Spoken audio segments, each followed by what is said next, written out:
You think I'm holding back?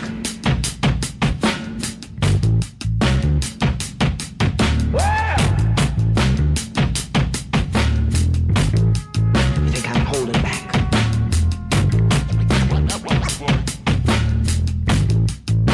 I'm out to save you.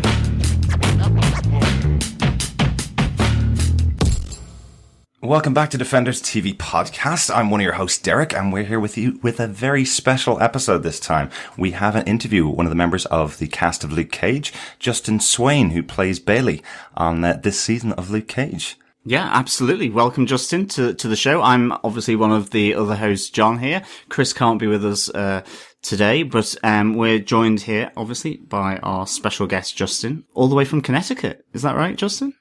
Yeah.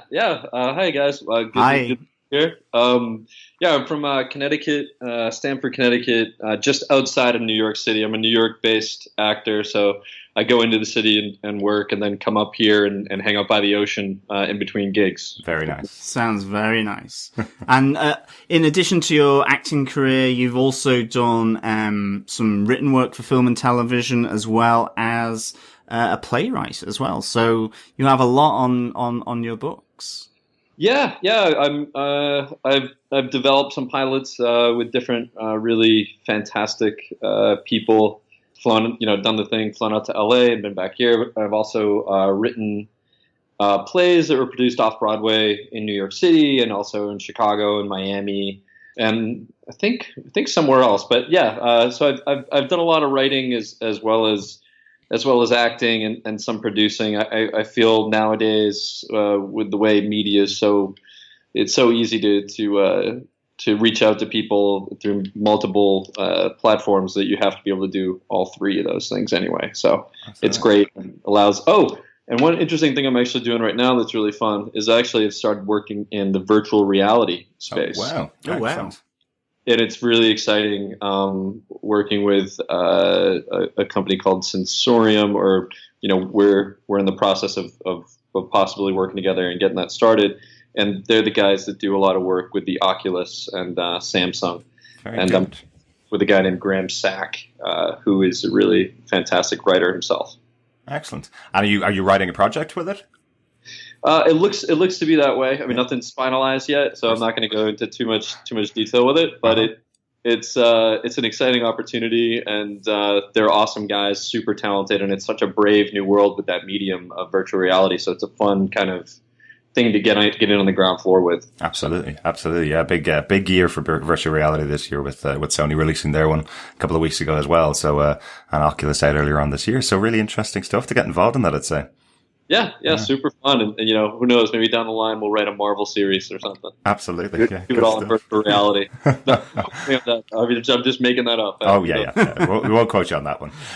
Most of our listeners obviously will know you as Bailey on the TV series Luke Cage, member of the NYPD, and worked very closely with Misty Knight.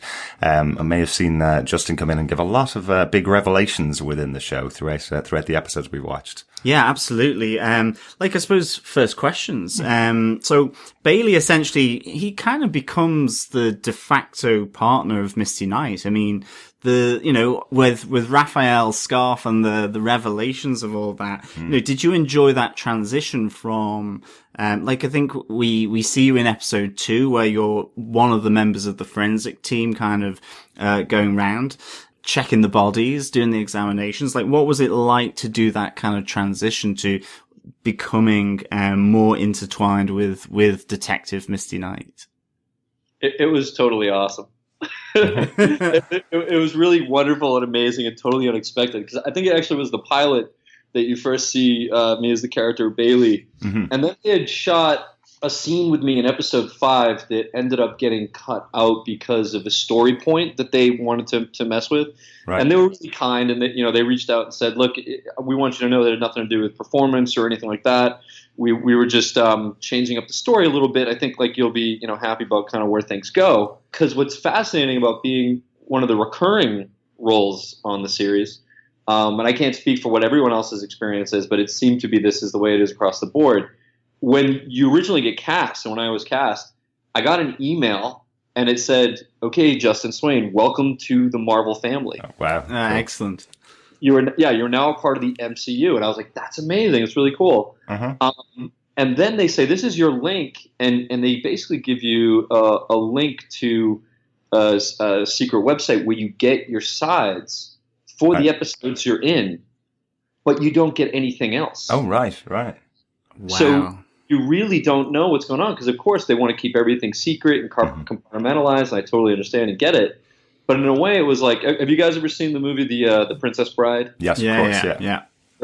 And he tells her in the movie, he goes, they say to me, "Good night, Wesley. Sleep well. Too bad we have to kill you in the morning." And that's exactly what it was like working on because I never knew until I got another email. Right. If I was going, how and where my character was going at that point. So every time I left the set, it was like, "Yeah, goodbye, sleep well. Hopefully, we don't have to kill you in the morning." And then I would get another email, and I noticed that the pages were getting longer, and it was like getting a present, like a Christmas present every time. And my wife would freak out and go, "How many pages this time?" and it was wonderful. And then to be able to work with Simone, who was just amazing, totally giving and welcoming on set. I just loved it. And like every time the character grew and I got to work with her more, it was just more of like a blessing. And it was really, really cool too, because the entire process was more like shooting a gigantic film than it was like shooting a television series. So I shot a few others, network shows and whatnot. And this, you felt like you were part of this, huge universe, but also like it was something where you had the kind of freedom on set to feel like you were doing a film where you could really like, ad lib some stuff here and there. If it's good, they keep it. And if not, like they pull another take. But the crew, Cheo, everybody, they were amazing. That's really interesting because, as an audience, we consume, we don't, but the majority of the audience consumes it, maybe does the binge watching. And I mean, that's kind of really come from Netflix. And like, it was kind of one of the questions, and you've kind of answered it in some way like that. What's the experience to shoot it? I kind of just assumed that you almost binge shoot the episodes, and as you say, you've done, Law and Order, Boardwalk Empire. How does the experience of a Netflix shoot differ? I mean, is it much more concentrated? Because as you say, it's like doing a film project rather than a regular TV project, or like, it just sounds like it's different for the audience, but also for the actors and those involved. Yeah, I mean, I think that it speaks to the artistry involved in what they're doing. Every single script that I got, or every little bit that I got would apply itself to a new episode, and it seemed as though like each episode was happening within the course of 2 weeks, and so it was a different director every time. But there's a continuity though. Coming, I think, from the top down with people like Jeff Loeb and Cheo and Hodari Coker, galvanizing the vision. But then each individual episode is filmed by a different director that lends their kind of spice or take on it too. So you kind of get that feeling of such a collaboration between. You have the actors in front of the camera collaborating, but you have such an amazing collaboration behind the scenes that's happening as well. That does turn it into, like you're saying, you don't really binge shoot it, but like it seemed to me to be a well-oiled machine. I didn't work on Daredevil or Jessica Jones, but it's the same people behind the scenes mostly are working in terms of the crew and the makeup, and it's the same studio and everything. So. It gives you freedom because the behind the scenes people know what they're doing so well that you can just go in and concentrate on what you're doing in front of the camera, and there never seemed to be any snags or anything slowing down the process. It was very exciting and very creative, which was like the best part of it all. Yeah. It is very interesting on the show that they do have a lot of different directors in every episode. Does it feel different when there's a different director behind the camera each day when you're coming in? Well, for me, it was really cool to see my part grow and then be there with directors that were stepping in, and they were new, and I'd been there a few times, and so that was a different experience for me because I'd kind of come in on other series and worked on like one particular episode or one particular thing with one director, and this time I was watching new directors come in, and they would definitely add a different energy or different feel to it. I mean, it was awesome of Paul to cast me in the pilot. Mm-hmm. And then later on, I think I worked with Steven Sirjic, who I think did episode 10. Yeah. And he was really wonderful with the camera movement and the way that like all this frenetic stuff was happening in the story. And so I felt as though he was trying to mirror that with what he was doing with the camera, how it was flying through the police station and picking people up and then coming back and landing on a conversation and flying out again. Yeah. And all one continuous shot. And there was a lot of choreography involved in that, even though it's just really people walking. But, I slammed it to a few extras a couple times. It was crazy. It was really a lot of fun. And that's what you got from the different directors. Some were more interested in the moments and others were very interested in the camera movements and the moments as well. So you basically got a smorgasbord of talent that you could learn from. It was really awesome. Excellent. And one of the other things, obviously, about the Netflix shows is that they're all being released in the same day. Is it a different experience for you with, friends and family when you have an episode of Law and Order coming up and you get them all over to have a drink watching your episode? Whereas this is like 13 episodes are coming out and you're going, well, you can skip the second, third, and fourth of those because I'm not in that one. Yeah, just skip to the end. I'm in the second half of the series. Yeah. No, it was actually really funny because a lot of people watch the pilot and then, I'm pretty quickly in and out of the pilot and they go, oh, I saw you. That was really great. Yeah. And then I'm like, no, but there's more. Just wait. But you don't want to rush them through. You want them to feel the story out. So I got a big bump of people that were interested in it when the pilot came out and got this big kind of, oh, cool, I saw you in a couple lines. And then like cut to a week or a week and a half later, people got back to me and they'd be like, oh my God, you're in it a lot. Yeah. And I was like, yeah, that's really, just wait until the end. So that was the difference in this experience. But the funny thing is my father-in-law is a comic. He's obsessed with them. He owns thousands of dollars worth of comics. Right. And he knew the whole Luke Cage story before we even shot it. And so the first person to watch the series from beginning to end was actually him. Really? Wow, yeah. And then he came over to my house in Connecticut and talked to me all about it. We went out for dinner. And he was the first one to get to the end of it and really, really dig it. I'm actually going to see Doctor Strange with him when it comes out in a couple of weeks. So it was pretty funny that was the person that got through it the most. That's definitely a way to impress your father-in-law. Oh, yeah. Dude, I was so happy. I was so happy.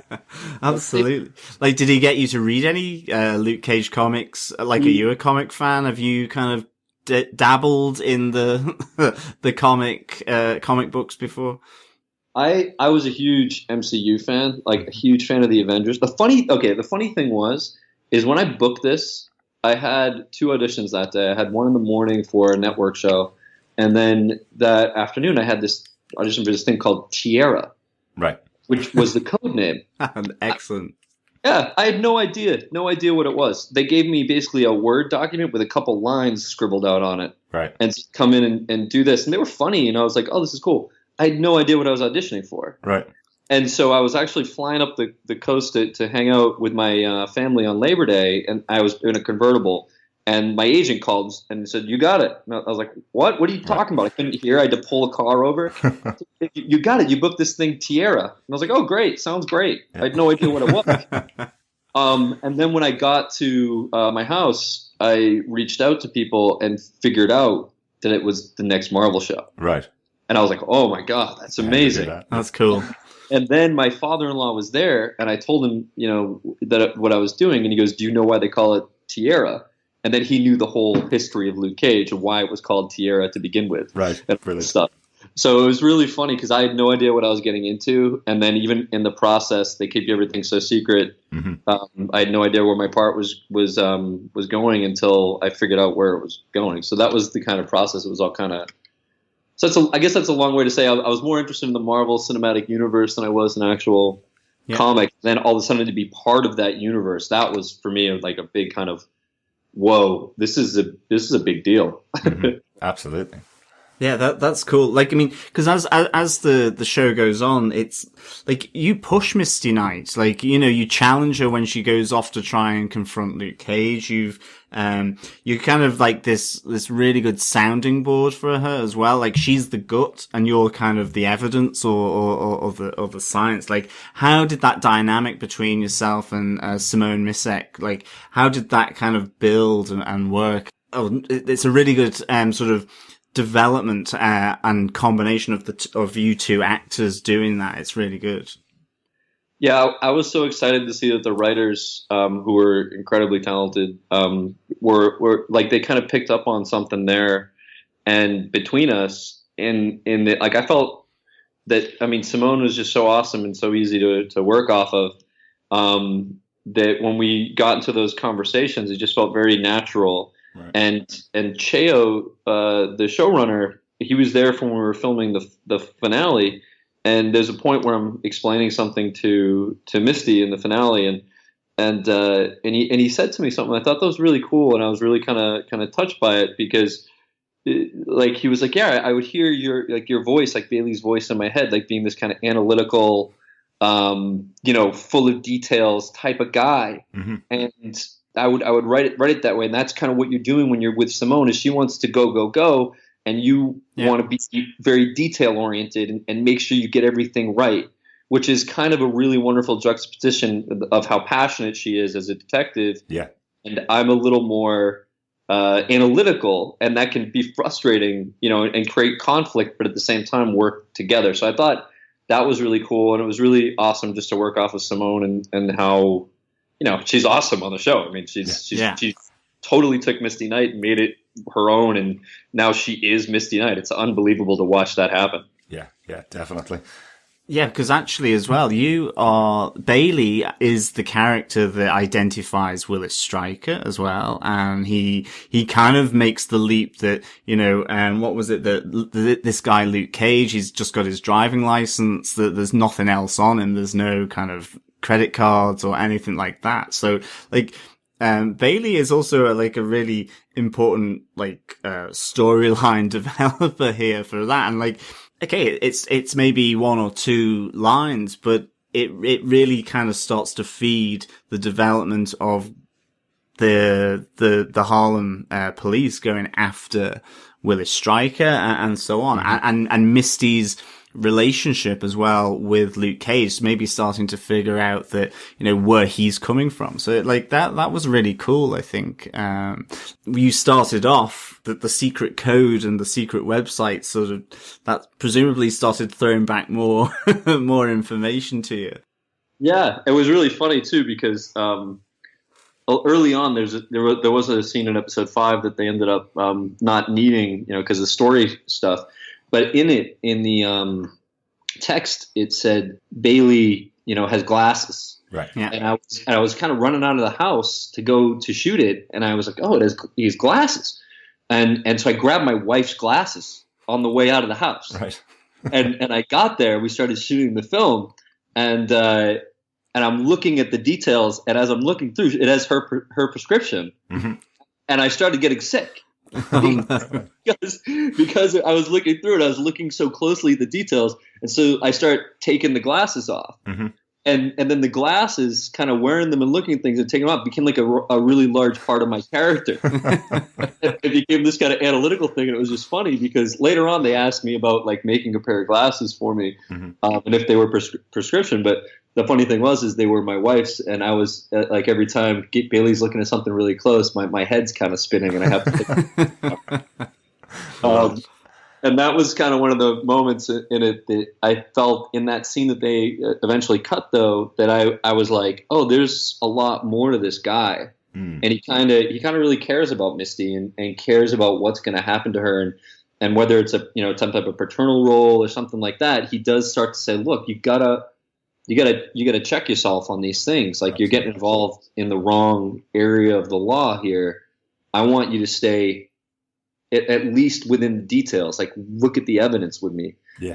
But I also defer to her a lot. I think I said, at one point, you're the visualist. You look, because she has that skill that no one else has.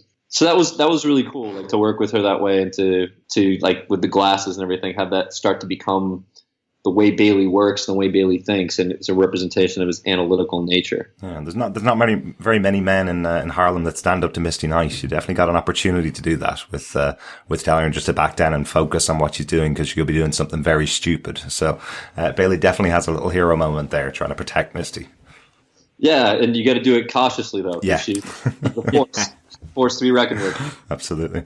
Speaking of analytical characters in the Marvel Cinematic Universe, we obviously have Agent Fitz and Simmons over in S.H.I.E.L.D., who are probably quite similar to your character of Bailey, in that they always go with the evidence. Everything that could be a possible crossover back into the other TV Marvel universe, where Bailey visits the S.H.I.E.L.D. helicarrier, possibly.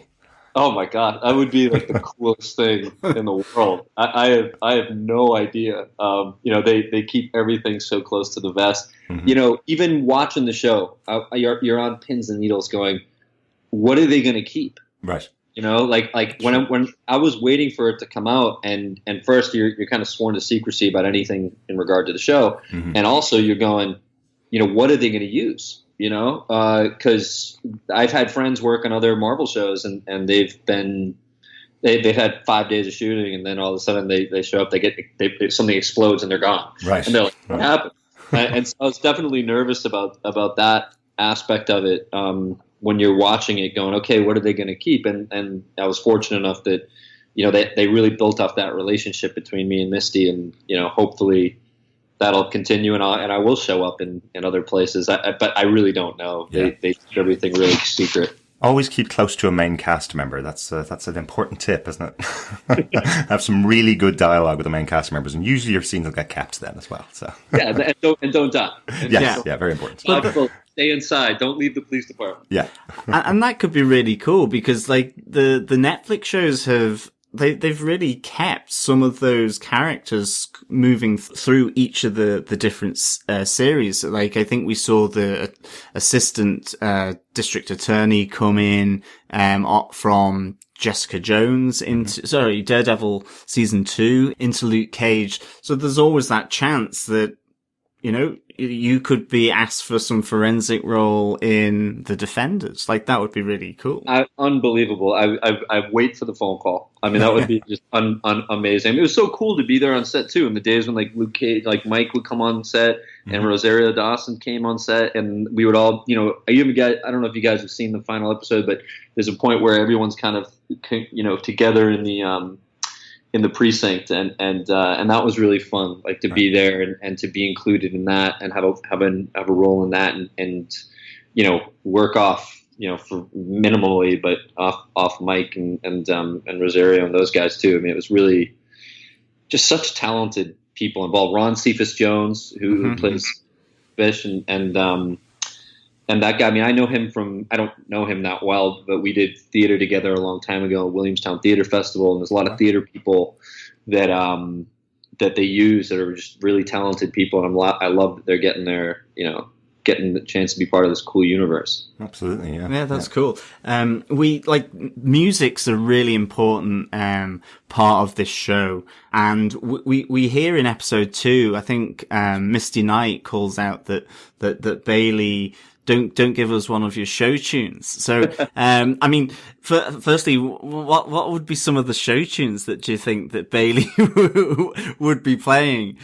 I'm kind of sad they did cut some stuff out of scenes. That became a running joke in the scenes, and they actually pulled back on keeping it. I think it was a pacing issue, or whatever. Mm-hmm. But in the scene in episode 7, it actually started with me kind of looking at her going, she's worried of people wondering if she was corrupt too. And I said, look, you're not corrupt. You like show tunes. Right. So you're, so I know you're fine. And we had this back and forth about it. And they eventually that got cut out. It was kind of sad. But it became this thing where we talked about show tunes like 2 or 3 more times in the episodes. And I don't know, that morning was really great. And when they were shooting the pilot, and that little line came out where she goes, okay, don't start singing show tunes on me. Because Cheo Hodari Coker was on the set, and he came over to me and he goes, we're going to turn the shot around. You might be able to ad-lib some stuff. It'll be fun, like do some show tunes, whatever. And I was like, okay, cool. And then we started running and shooting certain stuff. And then he came back over me. He goes, okay, listen, I got good news and bad news. What do you want to hear first? And I said, I'll take the bad news. And he goes, the bad news is we're not going to have time to turn the shot around on you. That's too much today. I was like, okay, great. Well, it's all right. He goes, but the good news is we have a lot more for you to do later on. So we'll see you again. And I was like, great. Yeah. I'll take that any day of the week. Excellent. But I think at the time I was thinking I'd sing something stupid like, there's a bright golden haze on the concrete, like something ridiculous. Because all the blood and dead bodies, nothing in the office. It's like, oh, here we go again. And you do get a moment in Harlem's Paradise, one of probably the best looking sets I think has ever been on one of the Netflix Marvel shows. Absolutely beautiful. Unfortunately, your scene down there happens to be with a dead body, as tends to be the case with Bailey. We did have a discussion about the set down there with so many wonderful musicians being there. We had this kind of discussion as, is there an opportunity for a lot of the cast to kind of gather down there in the background to watch some of the performances? Is that kind of a hangout joint for some people? Did you get the opportunity to get down there for any of the live sets that were happening at all? I wasn't there for when they were performing. Right. However, that was where I hung out in between shots. Right. So like in between shots, doing multiple things. If you wanted to just hang out and not go back up to the dressing room area, you just go kind of hang out in Harlem's Paradise. Of course. So cool. That was really kind of awesome. As like you said, it's a really awesome set, and you just kind of chill out, back there until it was your time to jump in front of the camera. So that was cool. But I was never there on the days they were filming some of those musical acts, and that's a shame because you're right. The music is gorgeous, and it just lends such a wonderful atmospheric nature to the whole piece. It's essential, and I love it. I think the music is just amazing. Yeah, absolutely. Yeah. Absolutely. You mentioned to us that you had been in Boardwalk Empire. So did you bump into the Daredevil in any way, Charlie Cox? Actually, I don't know if Charlie would remember it, but on the day I was, I think it's episode 9 in the second season. I played one of the heads in the IRA. And actually took out McGonagall because he wanted to make a deal with the English, and Charlie was on my, behind the scenes on my team in a way, like thematically, and so he and I worked opposite him for a second. I got to meet Daredevil before he was Daredevil on the set of Boardwalk Empire. Both of us Irish guys, and he was wonderful. Like I said, it was only a couple days worth of shooting, and I don't know if you'd remember, but he was just wonderfully kind, and it was an awesome experience. I was working with him and Steve Buscemi, and I was firing a Tommy gun. Excellent. And one of the things we did is if you were firing the gun, you had to train on the gun. So in New York City, there's an underground shooting range in Soho, where almost all the guns that they use on movie sets are stored. And I spent the afternoon shooting guns with blanks with Steve Buscemi and his son for a good 2 or 3 hours. Because I think the gun guy knew that Steve Buscemi was coming. So after we shot the Tommy gun, he goes, "Do you want to shoot something else?" And we were like, "Yeah, that sounds great." We shot 9s, we shot Glocks, a whole bunch of stuff, all blanks. And it's kind of sad because they actually didn't use the gun was too big. They didn't use the final shot that I did with the Tommy gun in Boardwalk Empire. They changed it to a pistol. But at one point, I got to shoot the Tommy gun and just really tear this guy apart, shoot him into thousands of pieces. Right. But then they thought it was too distracting, so I shot him with a pistol. But it was awesome, and I got to meet Daredevil, and he was a really awesome guy, really great guy. Excellent. Always a dream to shoot a Tommy gun as well, of course. Oh, totally. And as an Irishman and an Englishman as well, it's good that you had that little connection to the Ireland-England war. It's all resolved now. We're able to sit in a room and podcast, so it's okay. A good friend of mine, he's Kevin O'Donnell. He's a first generation Irish kid, and he loved that I got to play that part in the show. Excellent. One of the things is we always like to throw back to any guests that we have on the show. Is there anything that you want to talk about? Like, have you got any up and coming projects, or that you want to just give a shout out to, or anything like that as well? Yeah, no, I'm waiting, to find out what's going on in Marvel Cinematic Universe and finding out what's going on there. And I'm also, meantime, doing a lot of writing. Like I think we talked about some of the virtual reality stuff that I've gotten into, as well as I have a couple pilot projects that I've written that people have shown some interest in. I'm kind of developing something with Assembly Entertainment with a woman named Christina Wynn about the fishermen in Gloucester, Massachusetts that are overregulated by the government. And so they essentially turn to smuggling to survive. So they start using their fishing boats to bring in a little more than fish from the ocean. Okay, cool. Wow. And get involved in some pretty, desperate times, desperate measures type of stuff. And there's another project that's been dear to me that has been out and about for a couple of years, and we're hoping that someone will pick it up, maybe turn it into a mini series or take it to series. It's a pilot project about the first ever wrongful death case brought up against the police department in the United States in the 1970s for the killing of an African American. Wow. And it's based on a real story, a true story, Right. Of a lawyer named Lawrence O'Donnell, who was a cop, became an attorney, figured out that it was all shady what they did because he used to be a cop, and he goes up against his own people, in order to bring justice to this widower who files a wrongful death case, and no one else would represent her. And it's in the middle of all the busing riots and the segregation that was going on in Boston at the time. And it's a really cool script, and it's also a heroic thing that this guy did. So hopefully we can get that off the ground as well, because it's also all based in reality. Right. So and again, one of the big things obviously about Luke Cage is the timing of that show and the things that it's covering. It's just come along at the right time to have those kind of conversations. So it sounds like this another really interesting take on the kind of environment in the US throughout the decades. And I have to say that like the Luke Cage is a very entertaining, wonderful thing to watch, especially with all the Marvel and everything, and also adds something very relevant to our cultural conversation, and that's what's beautiful about it, and why it is more than just a series. It really is perfect for the time that it's in. Yeah, what they did with. Without a doubt. So we had a little technical issue with the end of our conversation with Justin Swain. I want to say a huge thank you to him for joining us. If you want to connect with Justin, you can get him on Instagram. Just look for Justin Swain Official over on Instagram. That's JUSTIN SWAIN Official on Instagram. You can meet him on Facebook over at Justin Swain, or on Twitter at JSwain Official. He's represented by MLC PR, who I want to say a huge thank you to for organising this interview with Justin. Cool. Well, thank you so much for joining us, Justin. I'm sure our listeners have really enjoyed that discussion about your time on the show, and we're really looking forward to seeing if you turn up an Iron Fist or in Defenders next year. Yeah, or if there's a Misty Knight spin-off show, like it could be Misty and Bailey. Yeah, I got my glasses ready. That'd be cool. Excellent.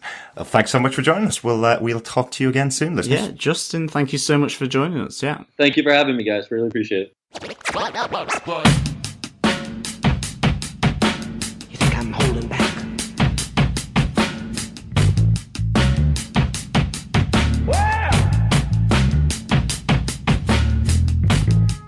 You think I'm holding back?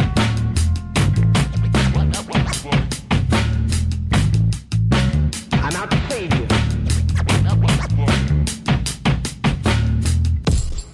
Thanks for listening to Defenders TV Podcast, a TV podcast industries production. Our theme tune is provided by the wonderful Mississippi McDonald and the Cottonmouth Kings. If you want to help out the podcast and you've enjoyed listening to us, there's some really easy ways to do it. If you can share our episodes through your social media channels like Twitter, Reddit, Facebook, or Google+, that gets some extra listeners into us.